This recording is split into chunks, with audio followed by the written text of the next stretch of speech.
हाय, good morning students. आपका आज नया लेक्चर अपलोड होने जा रहा है और इसमें कि हम स्टडी करेंगे अबाउट द टेक्सोनॉमिकल एज के बारे में। ठीक है बेटा। और लास्ट क्लास में जो हमने कर रखा था पूरा हायरार्की कंप्लीट हो चुका था विद द एग्जांपल। हमने स्पीशीज का, जीनस का, family, order, class, phylum, division, kingdom, सारा कुछ का एग्जांपल मैंने एक्सप्लेन कर दिया था, है ना। जब हम आगे बढ़ेंगे ना तो हमारा टेक्सोनॉमिकल एज है, इसमें समझो ये हमारा लास्ट टॉपिक है चैप्टर का, बट कंप्लीट होने में 2 वीडियो आ जाएंगे आपको, है ना, क्योंकि थोड़ा सा लेंदी है, थोड़ा समझना है, कुछ एग्जांपल देखने हैं यहाँ पे भी, है ना। तो वन बाय वन हम करेंगे। इवन ये सारा कुछ आपके एनसीईआरटी में दे रखा है, तो होप कि आप पढ़ रहे होंगे, एनसीईआरटी अच्छे से कर रहे होंगे और करना भी जरूरी है बेटा, है ना, क्योंकि आपके स्टडी के लिए, आपके फ्यूचर्स के लिए बेटा बहुत जरूरी है। ओके, तो हम स्टार्ट करेंगे और चलो बात करें थोड़ा सा। उम्मीद है कि आप लोग बहुत अच्छे होंगे और अच्छे से पढ़ाई भी कर रहे होंगे, है ना। तो टॉपिक स्टार्ट करते हैं। ठीक है, टेक्सोनॉमिकल एज हमारा ये एक ऐसा प्लेटफॉर्म है, टेक्सोनॉमिकल एज एक ऐसा प्लेटफॉर्म बेटा जहाँ पे हम different kinds of the plants, animal, चाहे वो डेड हो जाए या लिविंग हो, उसके बारे में इंफॉर्मेशन गैदर करते हैं ना, उसका मतलब सैंपल को कलेक्ट करके, है ना, उसका हम या फिर क्या करते हैं, लिविंग पूरा whole to whole body present होकर के, है ना, उसके बारे में स्टडी करना है। अब क्या स्टडी करना, उसका लोकल नेम, उसका साइंटिफिक नेम, वो उसका हैबिटेट क्या है, उसका ओरिजिन क्या है, उसके जनरेशन कैसे हैं, उसके मोड ऑफ रिप्रोडक्शन कैसा है ना, ये सारा कुछ जब हम स्टडी करते हैं बहुत, ठीक है, तो वो टेक्सोनॉमिकल एज ही एक ऐसा प्लेटफॉर्म है जो हमें देता है। इसमें देखो बेटा हमने लिखा भी है टेक्सोनॉमिकल एज इतने सारे ब्रांच दिखाया है ना। ये ब्रांच क्या कहता है, अगर स्टार्ट करें हर्बेरियम से तो वन बाय वन हमें स्टडी करना है बेटा, है ना। हर्बेरियम एक्चुअली क्या एक शीट होता है ना, पेपर, कार्डबोर्ड का पेपर होता है और उस पे ना हम स्पेसिमेन को डालते हैं, चिपकाते हैं और उसके बारे में इंफॉर्मेशन स्टोर करते हैं और किसी म्यूजियम में, किसी बॉटनिकल गार्डन में आपको हर्बेरियम मिल जाएगा बेटा, है ना। आप इंडिया में भी, हमारा अदर कंट्री में भी है, वहाँ जाकर के आप किसी भी सैंपल के बारे में, किसी जैसे मान लो अगर आप रोड पे चल रहे हैं तो प्लांट दिखा आपको, but you don't have any information about that plant, what is it's scientific name, from which family it belongs, है ना, या इसका हैबिटेट क्या है, कब ये फ्लावर देते हैं, ये कुछ पता नहीं है आपको। But when you visit the museum to see the herbarium seeds, अगर आप म्यूजियम मूव करते हैं, देख जाते हैं, वहाँ हर्बेरियम सीड आपको मिलेगा, तो वहाँ आपको हो सकता है कि वही सैंपल था जो आपने रोड पे देखा था कुछ दिन पहले अपने घर के चारों ओर, हो सकता है वही लीफ वहाँ पे प्रेजेंट हो उस हर्बेरियम शीट पे और उसका इंफॉर्मेशन वहाँ दिया होगा, जैसे उसका साइंटिफिक नेम, तो आपको दिमाग में रिकॉल कर जाएगा तुरंत में, अच्छा ये तो हमने देखा था अपने घर के बगल में, चलो चलो अब समझ में आया, ये मेडिसिनल प्लांट है, हाँ ये ऑर्नामेंटल प्लांट है। तो ये हमें इंफॉर्मेशन गैदर करने के बाद पता चलता है ना। तो खैर, तो वही सब चीज हमारा है। Botanical garden, you all aware about this, botany only for the plant, ये एक ऐसा लैंड है, ऑक्युपाइड एरिया है जहाँ different kinds of the plants, है ना, वहाँ स्टोर होते हैं। Even in that botanical garden other habitat से, अदर कंट्री से भी प्लांट को लाकर के स्टोर किया जाता है, उसके अकॉर्डिंग उसका फेवरेबल इन्वायरमेंट दिया जाता है बेटा, है ना, ताकि जिस शहर में है, जिस कंट्री में है, वहां जाकर के हम स्टडी कर सके। सपोज दैट बॉटनिकल गार्डन हमारे वेस्ट बंगाल में, हमारे लखनऊ में है, हमारे दार्जिलिंग में है, हावड़ा में है, दिल्ली में है, तो अगर मानो कि हमारे शहर कॉमन से वी आर, हम हमारा जो शहर है बिहार से मैं हूँ, हाँ पूर्णिया शहर से, तो हमारे शहर में एग्रीकल्चर कॉलेजेस हैं, है ना। अब बताओ आप क्या कि अगर एग्रीकल्चर स्टूडेंट्स को कुछ स्टडी करना हो फॉर रिसर्च के लिए, तो क्या उसको मतलब अगर कोई ऐसा प्लांट साउथ में होगा तो क्या उसको साउथ जाना पड़ेगा? नहीं, उसके लिए बॉटनिकल गार्डन उसके अगर हमारे शहर में है तो वहाँ विजिट करेगा, या फिर अदर जो नियर बाय सिटी है वहाँ विजिट करके उस बॉटनिकल गार्डन को रिसर्च कर सकता है, स्टडी कर सकता है, इंफॉर्मेशन गैदर कर सकता है, ठीक है। ताकि तो बॉटनिकल गार्डन जो होता है not only for the scenario, सिर्फ हम सुंदरता के लिए नहीं लगाते हैं, बनाते हैं, वो हम जो है हमारा रिसर्च पर्पस भी होता है, हमारा स्टडी पर्पस भी होता है। ओके, तो वही botanical garden, zoological park, animal जू जिसको चिड़ियाघर बोलते हैं। अब जंगल में जो जानवर रहते हैं, अब जंगल तो हम विजिट करते नहीं देखने के लिए, हम चिड़ियाघर जाते हैं और वहां जाने के बाद देखते हैं बहुत तरह के एनिमल्स हैं, बहुत सारे के बर्ड्स हैं, है ना, जैसे हमारे बिहार में पटना में है कि नहीं, तो वहां जाकर के मूव कर सकते हैं, दिल्ली में है, ठीक है। तो वही, और दिल्ली का जो हमारा चिड़ियाघर है जो है वो बेटा पूरे एशिया में नाम है उसका, ठीक, बहुत बड़ा, ठीक है। फ्लोरा, फ्लोरा से तो हम जानते हैं प्लांट से रिलेटेड बात करता है, लेकिन actually flora is a book, एक बुक होता है ना, जिसमें कि एक कंप्लीट लिस्टिंग रहती है ना, मतलब किसी प्लांट्स के बारे में एक बुक में, मान लो अगर पूर्णिया में या दिल्ली में अगर कोई प्लांट खास करके पाए जाते हैं तो उसके लिए वहाँ के लाइब्रेरी में एक फ्लोरा बुक होगी, है ना, जो कि फ्लोरा ऑफ दिल्ली बोल करके, जो दिल्ली में के इन्वायरमेंट में, वहाँ के एरिया में कैसे प्लांट पाए जाते हैं वो सारा इन्फॉर्मेशन उसमें गैदर होगा फ्लोरा में। उसे मैनुअल है, मैनुअल भी एक बुक होता है बेटा, है ना, उसमें भी क्या हो, किसी प्लांट का एक रैंक, एक टेक्सॉन के बारे में इन्फॉर्मेशन गैदर होगा, है ना। उसके बाद फिर बेटा अगर बात करें हम मोनोग्राफ के बारे में, it contain information of one tax on, किसी भी प्लांट के, किसी भी एनिमल का सिर्फ एक टेक्सॉन, एक कैटेगरी के बारे में, कोई एनिमल है उसके बाद स्पीशीज के बारे में इंफॉर्मेशन होगा या जीनस के बारे में इंफॉर्मेशन होगा, वो मोनोग्राफ होता है। ये हम सब जानते हैं कि इंपॉर्टेंट टेक्सोनॉमिकल एड है for identification of plant and animal. की में हम प्लांट एनिमल के इंफॉर्मेशन को स्टडी करते हैं on the basis of similarity dissimilarity का आधार पर डिटेल करेंगे। एंड कैटलॉग, कैटलॉग जो है बेटा हमारा include the alphabetical arrangement of species plant, है ना, ओके, डिसेंडिंग देयर फीचर्स, मतलब क्या है इसके अंदर फीचर्स, क्या है जो कैटलॉग है हमारा, ये भी प्लांट एनिमल का इंफॉर्मेशन अल्फाबेटिकल ऑर्डर पे दिया रहेगा हमारा, उसके बारे में डिस्क्रिप्शन हमें पूरा पता रहता है, कैटलॉग भी है। तो ये हमें स्टडी करना है।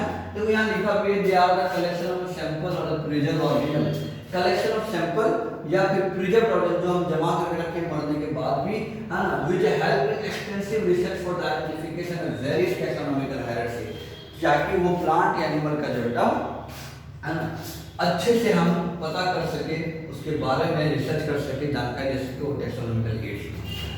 आगे लिखा है taxonomical aids include the study of following features, following features से बात करते हैं टैक्सोनॉमिकल एड्स, जैसे fundamental study of different living organism, अलग अलग लिविंग ऑर्गेनिज्म के बारे में फंडामेंटल इंफॉर्मेशन होना, मतलब इनिशियल इंफॉर्मेशन होना, हर एक मौलिक बात याद रखना, पढ़ना, वो हमें टैक्सोनॉमिकल एड्स देता है। Information gathered is stored with specimen for future study, और इंफॉर्मेशन किसी भी प्लांट एनिमल का हमें स्टोर होता है स्पेसिमेन के फॉर्म में, ठीक है, और वो not for the present generation में, आने वाले जनरेशन में उसको स्टडी कर सके, हम डिटेल करेंगे तब मालूम चलेगा, ओके। तो now we will move on to the next and the first topic we study the herbarium. Herbarium हमने बताया आपको, हर्बेरियम एक्चुअली में एक सीट होता है बेटा, एक सीट, ओके, ये सीट है बेटा हर्बेरियम, एक हमारा सीट होता है जिसकी साइज फिक्स होती है ना, जिसकी साइज फिक्स होती है बेटा, ओके। और यहाँ पे हम क्या किए कि एक सैंपल ला करके मान लो हमने लगा दिया, चिपका दिया बेटा सैंपल है, ठीक है, सैंपल हमने चिपका दिया, ये सैंपल चिपका दिया, मान लो कोई लीफ है, तो कैसे चिपकाएंगे बाद में देखते हैं हम, और इसके बारे में सारा इंफॉर्मेशन हमारा इस साइड में प्रेजेंट होगा बेटा। तो ये बोलते हैं हम लोग ये लोअर राइट कॉर्नर पे, ओके, लोअर राइट कॉर्नर पे हमारा इंफॉर्मेशन गैदर होगा, जैसे कि इसका नेम ऑफ स्पेसिमेन, इसका लोकल नेम क्या है, साइंटिफिक नेम क्या है ना, स्पीशीज नेम क्या है, फैमिली कौन है, डेट ऑन विच कलेक्टेड, किस डेट में कलेक्ट हुआ है ना, उसके बाद place from where we collected and name of the collected, ये सारा नाम हम इसमें इन्फॉर्म रखते हैं, ओके। तो यही हमारा, इसको नोट कर दो बेटा, नोट करें इसको।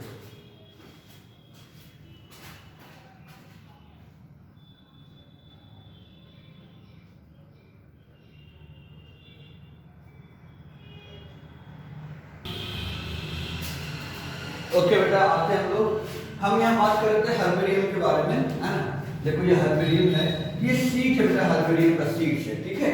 अब देखना इसमें कि हमने बोला कि जब हर्बेरियम हम लेते हैं ना, जो भी स्पेसिमेन लेना है हमें, उसको स्टिच करते हैं, चिपका दिया हम, और उसके बारे में सारा इंफॉर्मेशन हम लोअर राइट हैंड कॉर्नर में लिखते हैं, राइट साइड लोअर में प्रेजेंट है हमारा।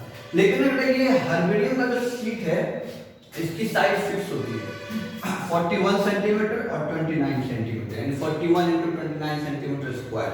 अगर हम बात करें बेटा इसको इंचेस में, तो 16.5 इंच, और ये बेटा 11.5 इंच, ठीक है, सारे 11 इंच।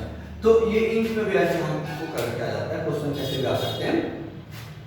कहता है कि herbarium is a store house of collected plant specimen. Plant specimen animal ना बेटा, प्लांट स्पेसिमेन का कलेक्टेड हाउस है, हाँ, जो कि ड्राई करके, सुखा करके, प्रेस करते हैं, देन प्रिजर्व करते हैं सीड पे, ठीक है। These seeds carry a label, ये सीड्स पे लेबल है किस चीज का, on the right hand side at lower corner, right hand side at lower corner, ये देखो right hand side lower corner, जो कि इंफॉर्मेशन देता है। क्या इंफॉर्मेशन? 7 इंफॉर्मेशन बेटा। पहला, date on which specimen was collected, किस डेट में हम स्पेसिमेन को कलेक्ट किए थे। दूसरा है बेटा कि place from where the specimen was collected, किस जगह से लेकर के आए, कौन से शहर, कौन से कंट्री, कौन से क्लाइमेट जोन से। उस स्पेसिमेन का इंग्लिश नेम क्या है, इंग्लिश में क्या बोलते हैं, उसका लोकल नेम क्या है, लोकल में क्या पुकारा जाता है उसको, बॉटनिकल नेम, साइंटिफिक नेम क्या उस प्लांट का, फिर कौन से फैमिली से बिलोंग करता है, और number 7 name of the collector of that specimen, कौन लेकर के आया। इतना जो मेहनत करेगा उसका नाम नहीं दिखेगा, तो सारा इंफॉर्मेशन बेटा हमें, है ना,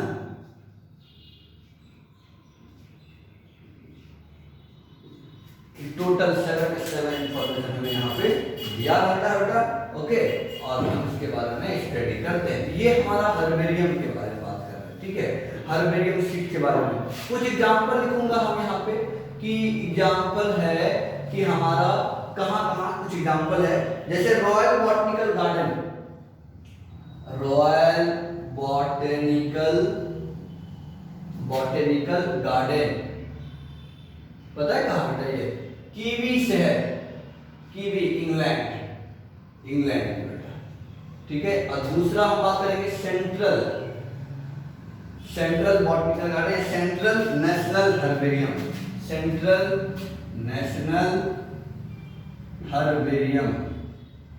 हर्बेरियम, ये हमारे इंडिया में है बेटा, और कलकत्ता में कोलकाता में, कोलकाता, ये ठीक है। बताते हैं रॉयल बॉटनिकल गार्डन पूरे वर्ल्ड में फेमस है, हमारे भी सपना है, ड्रीम है, मैं भी जाऊं यहाँ घूमने के लिए इंग्लैंड, लेकिन देखता हूँ कब मौका मिलता है। और दूसरा सेंट्रल नेशनल हर्बेरियम कोलकाता, जाना बेटा कभी घूमने तो वहाँ मिलेगा आपको देखने के लिए, बहुत सारे हर्बेरियम सीट्स वगैरह होंगे वहाँ पे, ओके। तो ये हमारा हर्बेरियम सीट्स है, तो इसको आप नोट कीजिए, इसको नोट कर सकते हैं फटाफट, फिर हम आगे बढ़ेंगे, ठीक है। तो एग्जाम्पल है list of some botanical garden के, ठीक है। और हर्बेरियम टेक्निक है, तो टेक्निक जो है बेटा, टेक्निक वो हम ज्यादा डिटेल नहीं जाएंगे, टेक्निक को बस हम बताएंगे क्या टेक्निक है, कैसे करते हैं, उसका नाम मेंशन कर दूंगा। आपको डिटेल चाहिए तो हमारा नोट्स आपको लेना पड़ेगा, जो कि आप हमारा टेलीग्राम चैनल ज्वाइन करना पड़ेगा आपको, आर्यन बायो के नाम से, आर्यन कॉलोनी के नाम से। तो हर्बेरियम टेक्निक है बेटा, है ना, हर्बेरियम टेक्निक है ना, हर्बेरियम टेक्निक है, जैसे कलेक्शन, टाइम, बॉइलिंग, है ना, कलेक्शन करेंगे, सुखाएंगे उसको, बॉइलिंग करेंगे। बॉइलिंग में क्या होगा बेटा, उसको उसमें जो जर्म्स होंगे तो वो कम से कम 1% HCl के ब्लैक हम करते हैं, बॉइलिंग करना है। फिर इसको माउंटिंग है, स्टिचिंग है, स्टिचिंग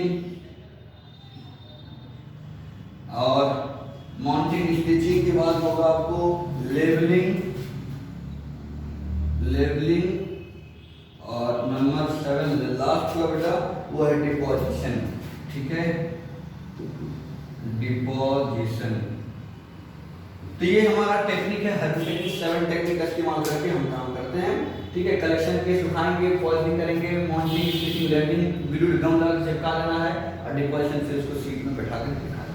ये हर्बेरियम टेक्निक होता है, इसको नोट करें फटाफट। Then we move on to the further topic and that we call the botanical garden. हम बॉटनिकल गार्डन के बारे में पढ़ेंगे बेटा, बॉटनिकल गार्डन के बारे में पढ़ेंगे, ओके। हम बॉटनिकल गार्डन के बारे में पढ़ेंगे बेटा, ठीक है।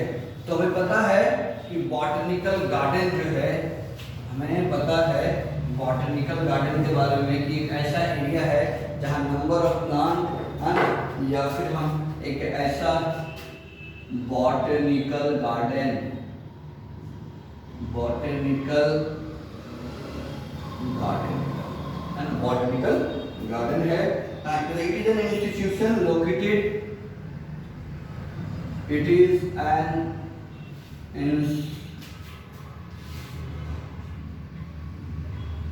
institution located in an enclosed piece of land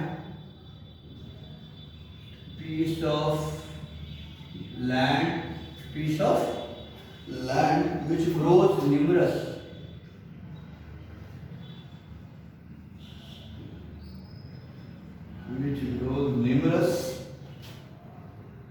kinds of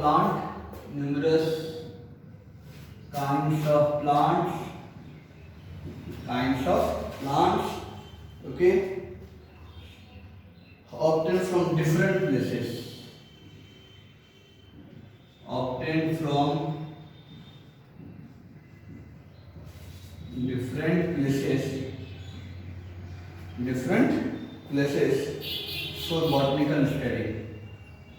for botanical studies. तो वही कहता है कि एक ऐसा इंस्टीट्यूशन है जो कि एक इंक्लोज्ड पीस ऑफ लैंड में, हमारा लैंड है जो कि चारों ओर से प्रोटेक्टेड है, घेरा हुआ है, जहाँ पे बहुत तरह के प्लांट ऑब्टेन किए जाते हैं और अलग अलग शहर से, अलग अलग जगह से ला करके हम वहाँ पर उसको रखते हैं, वहाँ पर प्रिजर्व करते हैं, उसे देख रेख करते हैं, वो बॉटनिकल गार्डन होते हैं। कुछ बॉटनिकल गार्डन के नाम है बेटा, list of some botanical garden है, ठीक है, list of some botanical garden. Number 1 royal botanical garden, हम बताएंगे हैं उसमें भी रॉयल बॉटनिकल गार्डन, हाँ, जो कि कीवी इंग्लैंड में है ना। फिर आपको सेंट्रल हो जाएगा national botanical garden,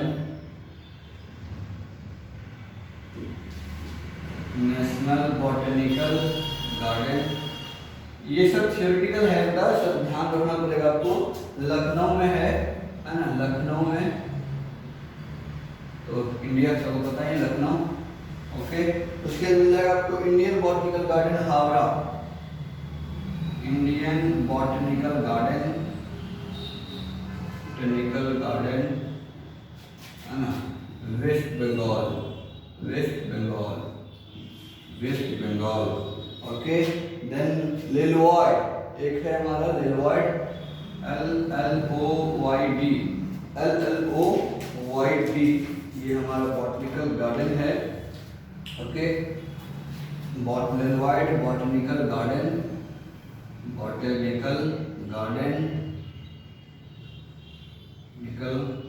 is Darjeeling, West Bengal में। दार्जिलिंग हिल स्टेशन है, दार्जिलिंग वेस्ट बंगाल।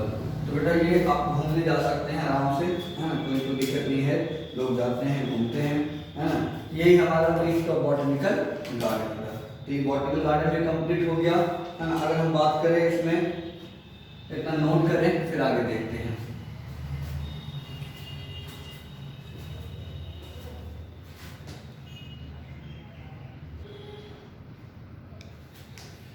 ओके बेटा, तो हमारा third taxonomical aids, zoological park, चिड़ियाघर इसको बोलते हैं, जू बोलते हैं लोग।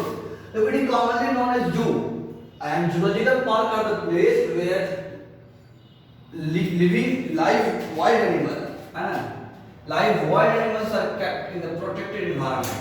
और ऐसे एनवायरनमेंट रखते हैं जहां उसको प्रोटेक्शन दिया जाता है ना, उसके अनुकूल हम क्रिएट करते हैं एनवायरनमेंट को जू में, which is made similar to their natural habitat, उसके नेचुरल हैबिटेट से मिलता होगा as much as possible। 100% तो नहीं हो सकता ना। अब मान लो जंगल में शेर है, उसका बनता है कि हम पानी में तैरेंगे, तभी तो मिलता नहीं उसको, है कि नहीं। तो लेकिन जंगल जैसा एनवायरनमेंट है, घर में नहीं रखते हैं, खुला में रखते हैं उसको, बड़े से पिंजरा में रखते हैं, लेकिन बड़ा सा कुआं टाइप का होता है एरिया, जो कि जंप भी नहीं कर सके, है ना, उस जगह पर रखते हैं लोग। Natural habitat much as possible, example national zoological park जो दिल्ली में है, पूरे एशिया में फेम है इसका, और the finest zoo of Asia. तो सब कुछ जाइएगा, कहीं बचपन में गए होंगे जाना फिर आगे घूमने के लिए, ठीक है बेटा। तो ये जूलॉजिकल पार्क है, 3 हमने किया आज। नेक्स्ट लेक्चर हमारा आएगा का, तो उसमें हम आपको पूरा चैप्टर कंप्लीट हो जाएगा, जो 4-5 बचे टॉपिक वो कंप्लीट हो जाएगा। इसको आप अच्छे से पढ़ना, हम लेक्चर देखना, वीडियो देखना, एनसीईआरटी करो बेटा। एनसीईआरटी से बाहर कुछ भी नहीं आता, आप एनसीईआरटी करो, एनसीईआरटी बेस्ड प्रॉब्लम सॉल्व करो, है ना। उसके बाद हमारा नोट्स पढ़ो आप, अगर नोट्स चाहिए तो हमारे टेलीग्राम चैनल पे हमें ज्वाइन करें या हमें कांटेक्ट करें, I will provide you the notes, okay. And as much as जितना आप वीडियो देखेंगे उतना आपके लिए फायदेमंद है। हाँ, मैं मानता हूँ कि मेरी हैंडराइटिंग बहुत अच्छी नहीं है, बस अब ये चीज़ बदल तो नहीं सकते ना बेटा, लेकिन इसको आप थोड़ा सा अगर इग्नोर करेंगे और जो हमारा थीम है कि मैं कैसे समझा रहा हूँ, तो उस बात को आप ज़्यादा समझ में आएगा, तो ज़्यादा फायदेमंद होगा। मैं अपने तरफ से 100% कोशिश करता हूँ कि आपको समझ में आ जाए, आपको याद हो जाए, आप इंटरेस्ट जग जाए बायो में, क्योंकि बायो एक ऐसा सब्जेक्ट है बेटा, जब तक इंटरेस्ट नहीं आएगा ना आप कर नहीं सकते। मार बांध करके जबरदस्ती बायो नहीं पढ़ाया जा सकता, ठीक है।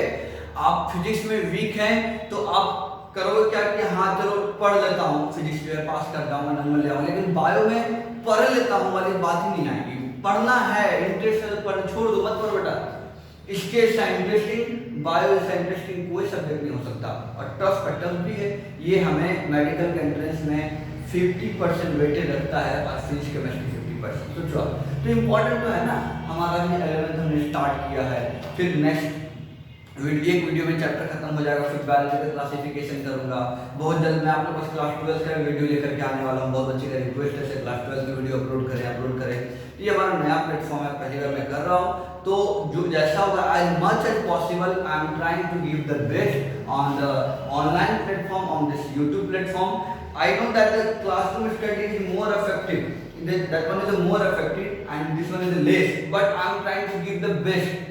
मैं आपको बेस्ट देने की कोशिश कर रहा हूँ कि इस लॉकडाउन सिचुएशन में अगर आपको फायदा मिल रहा है या मैं कुछ कर सकूँ आपके लिए, तो वो करने आया हूँ, ठीक है। तो ओके, पढ़ना, अच्छे से रहना, and thank you, wish you all the best for the chapters, okay बेटा, थैंक यू, बाय बाय।